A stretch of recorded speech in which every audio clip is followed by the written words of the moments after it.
is Lauren Hollows for NOI Education Services, and today I am lucky enough to be here with Dan Hill from Spec Training. Welcome, Dan. Hi, Lauren. Great to be here. So as usual, we have our bot who has generously written Dan's introduction. We'll see how right it gets it. So please join us in welcoming Dan, a luminary in the field of vocational education and leadership management, whose extensive career spans across defence, retail, wholesale distribution, mining, education, and ICT sectors. With over 3 decades of experience, Dan has not only distinguished himself as an expert and innovator, but also as a guiding force in adult education. His credentials are further highlighted by his role as a published author in several industry-leading titles and his influential presence on social media, boasting over 23,000 followers. Dan's expertise extends to designing and facilitating nationally accredited courses in a variety of areas, including vocational education, leadership, business administration. His commitment to advancing his field is evident through his development and execution of specialized programs in emotional intelligence, workplace training and assessment, brain-based learning, and operational management. Please help me welcome Dan Hill. Wow. Okay. Yeah, that was good. Thank you, bot. That sounds about right. Look, it was all pretty accurate. So obviously, I think for one of the things that people should know about you is obviously that yourself, along with people like Lee Perlitz, who is my personal mentor that I want to grow up to be like, have written several TAE books in and around for the Cert 4 and the diplomas of vocational education. And obviously, Spec Training is one of just a few RTOs that are left.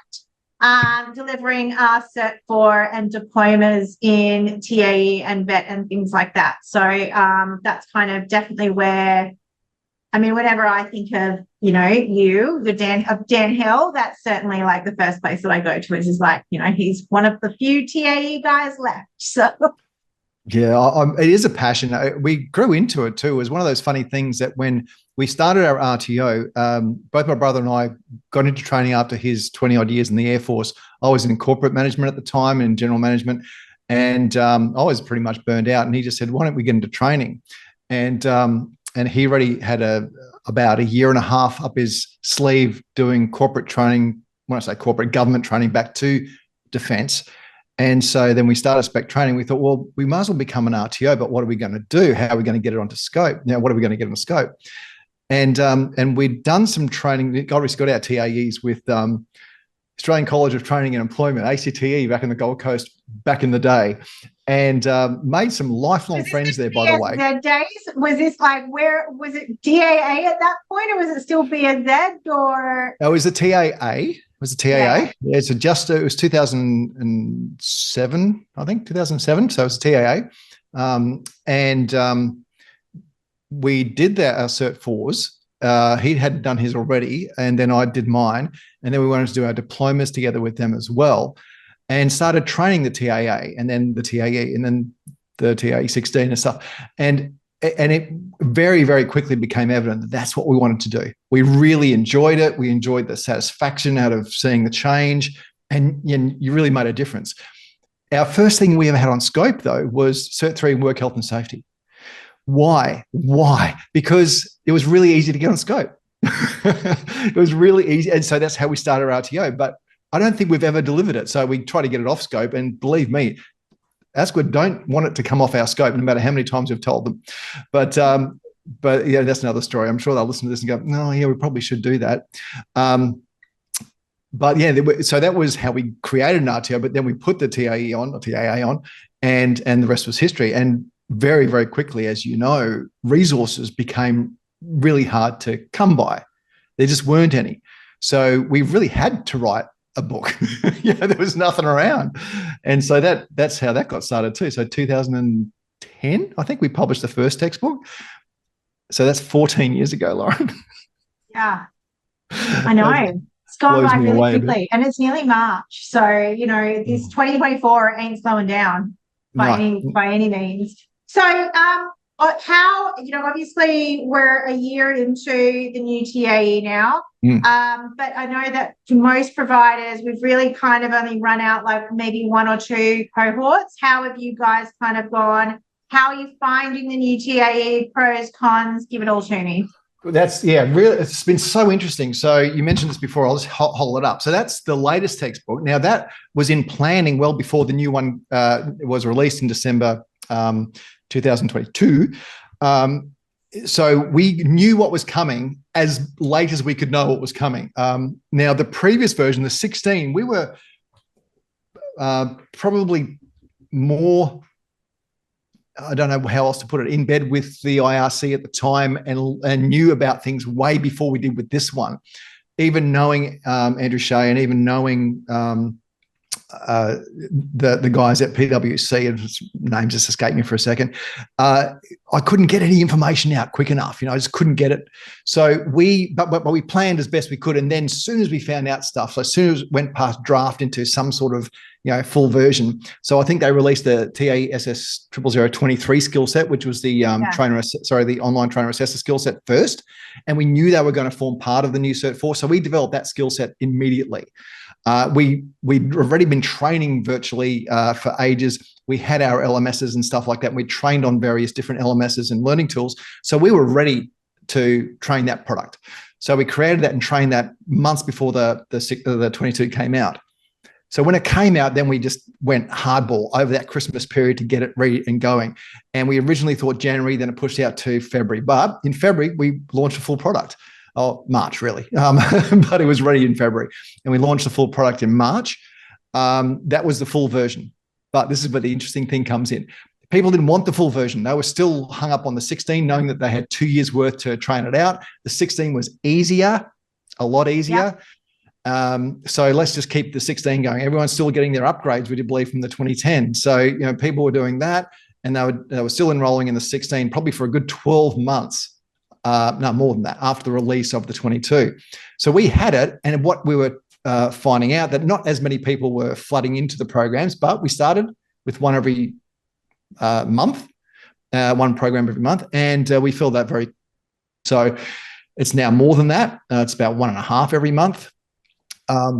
But then we've also produced this thing because we realized within the sector, so many people didn't need to upgrade anymore. Remember that filthy word, upgrade? And that's where the new, release last week also made sure that people understood you don't need to upgrade. Stop thinking about that term. There was about 27 questions in that meeting that we were all in. And every time I saw the question come up, I'm like, stop asking. Yeah. And it was so funny because I've released specific videos saying when we first heard about the 22, we kept saying, refer to the standards.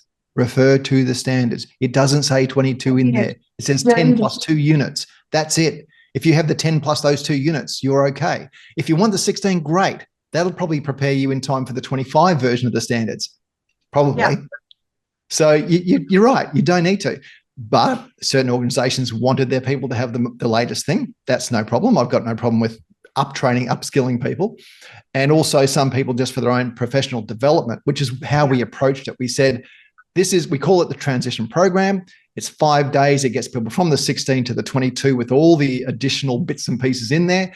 We do all the assessment and the activities in class that we can, gets across the new units, and it gets across all the gaps in that 5 days.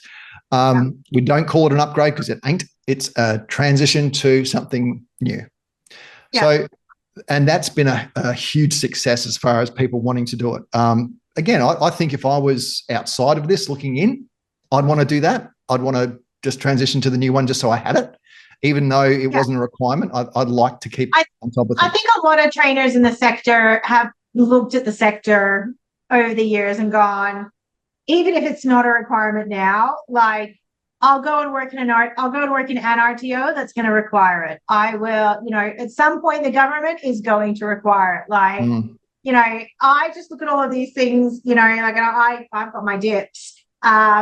But like I'm always just like, I'm just gonna upgrade, and I'm just gonna, and that way it gives me time, and I don't have to stress about it, and it's not like another thing going, you need to get done. So, I think there's a lot of trainers that probably look at it and go, I'm going to be in this sector for another 10 years. I'm going to have to do at least one more upgrade, probably 2. So let's just kick this one out of the way. And even on that note, how often do I need to do an upgrade? So I've been in the industry in TAE for almost 20 years. There's only been 2 upgrades in that time.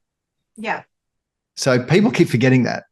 There was no need to upgrade from the 10 to the 16.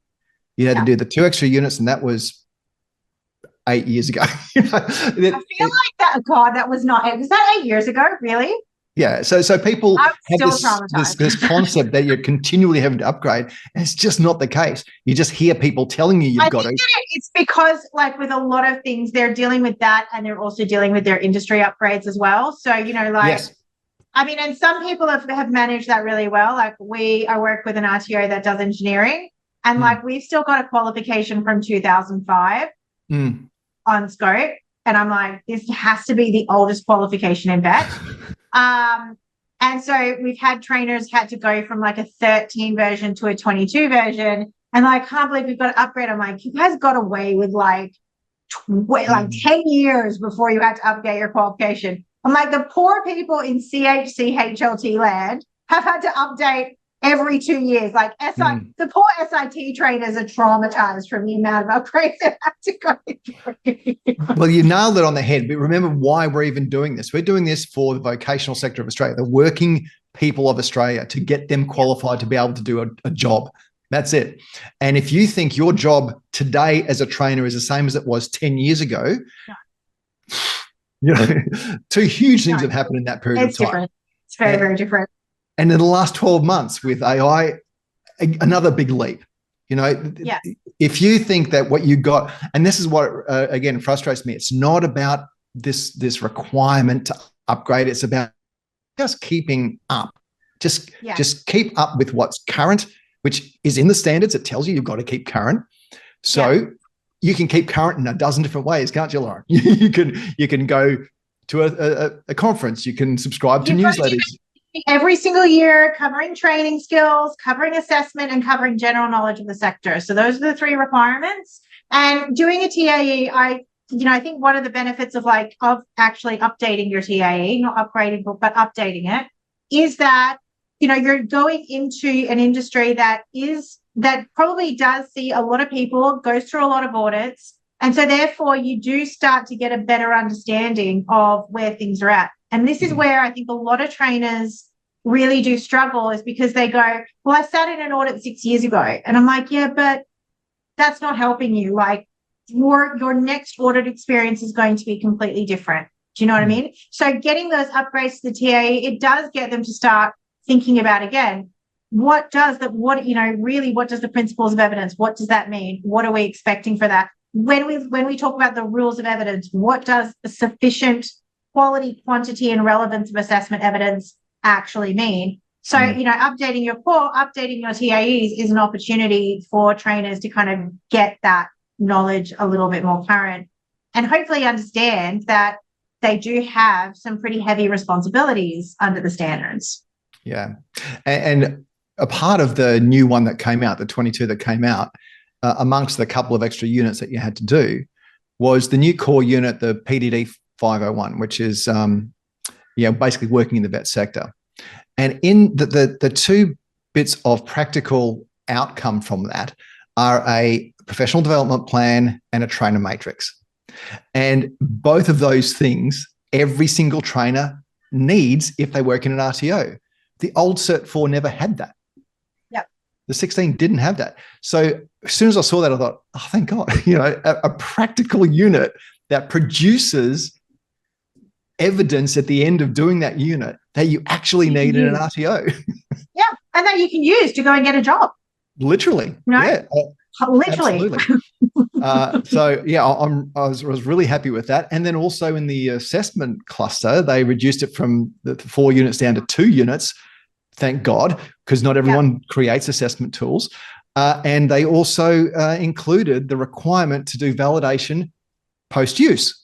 So after different assessors had used it, you had to do a validation, which again is, guess what? Something that they really do in real RTOs. Yeah. So I saw this as soon as it came out, there was a lot of complaints, and I was probably the most vocal in the old 16 when they decided to introduce the LLN and the assessment 502 units, because again, LLN suits some, but not every sector. 502, the assessment tools one, didn't suit 90%. I don't know who the 10% were who said that that was a good idea, but the majority of people we train, and we train, thousands a year. I won't go into exactly how many, but there's a lot of people that come through our organization every year. It would be down in the single percentage of people actually needing to know how to develop assessment tools. I mean, I get the rationale behind it, because I think the thought process was, if trainers understand everything that goes into developing, then there's a better understanding of then how to apply the tools. And I know that, like, within the businesses that I was working in at the time, that's the kind of outcome that we took, was like, guys, you're constantly complaining about, assessments. Let's actually start to do this. And through the process of having them build assessments, they were like, oh, so we're going to have to do this. I'm like, yes. I'm like, well, how are we going to collect evidence of that? I'm like, thank you. Good question. Yeah. Oh, yeah. Good don't worry. There were definitely some takeaways. I agree. started to kind of go, oh, like, this is hard. And so we had like dedicated curriculum developers, and the curriculum developer was amazing. Like, she then went and helped all of the trainers in the business, to get through their assessments and to understand how to build everything. And so that relationship grew through that process. But also then when, post that period, when trainers would then provide feedback, it was like practical feedback. It was like, okay, can we change this to this and do this, And, it was like, okay, yeah, that's cool. Because it's not just like, this is crap. It's like, well, yeah, but the unit's crap. Like, the way the unit's been written is crap. So the assessment's going to be tough at times. So I think that was really nice, like, that there was that thought process. But yeah, it's not relevant to the vast majority of them. And I think the stronger focus on actually understanding how to implement an assessment, you can still get that same outcome. Yeah, the underpinning knowledge requirements, or the knowledge evidence requirements in the new assessment units is so long. It's so long that it does. You will undoubtedly come out of learning that unit with that information that you're talking about. In other words, what does it take to map? What is mapping? What is validation? What is moderation? And you will learn that. There's no two ways about it. You just didn't have to create a couple of assessment tools, because that I think was the bridge too far for so many people. But we did it. We trained it for 6-7 years. So we did do it. But I always thought of it as being a bit of overkill for the majority of trainers and assessors in Australia. But that's not there anymore. So the things that are there, I think, are really relevant. The things that are not there, also not so relevant, and a lot more focus on training skills as well, which was also a little lacking. Having 4 of the 10 units all about assessment in the old one, I think was a mistake. So now it's there's a lot more around design, which again, but still design's in there, but also a lot more on training. So I'm happy. We're going to touch on that in our next one, guys. If you're enjoying this, please do continue to follow. You can check the little interview. I don't know, there's a tab somewhere here that one of my people will put in. Keep joining us. Thank you so much, Dan. Dan, you and I will be back in 30 seconds. And guys, if you're following us, we will be back in 3 or 4 days. You can find all of Dan's information below, how to follow him on LinkedIn and be one of his 23,000 followers. Otherwise, hope you guys are enjoying this. My name is Lauren Hollis for NOI Education Services.